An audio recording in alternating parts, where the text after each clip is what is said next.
सिकंदर की सेना ने पोरस के सैनिकों को चारों तरफ से घेर लिया। परिस्थिति को देखकर पोरस की सेना ने पूरी शक्ति लगाकर मार शुरू कर दी। हजारों सैनिक भगदड़ में मारे गए।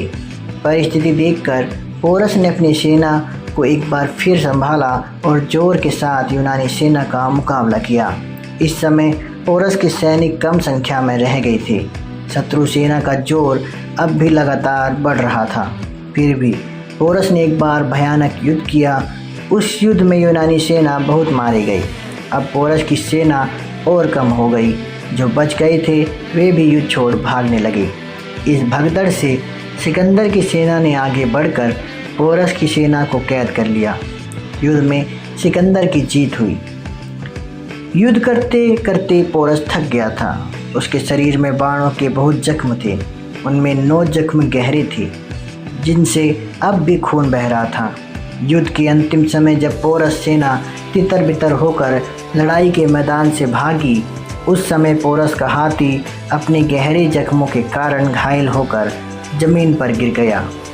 पोरस उसी स्थान पर खड़े होकर युद्ध के दृश्य को देखने लगा।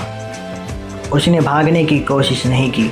अगर वह चाहता तो वह बहुत आसानी के साथ भागकर निकल जाता, जैसा कि ईरान का फशिस्ट सम्राट दरायु 2 बार युद्ध में पराजित होने पर भागकर अपने प्राण बचा चुका था।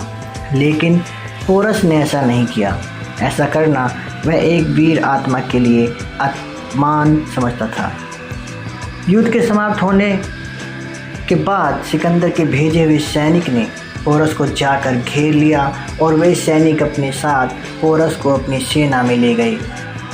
सिकंदर उस वीर पुरुष पोरस से प्रभावित हुआ। सिकंदर ने पोरस से पूछा, किस प्रकार का व्यवहार आपके साथ में हो?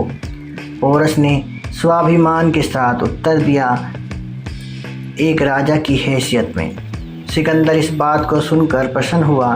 पोरस को उत्तर देते हुए कहा, मैं वही करूँगा।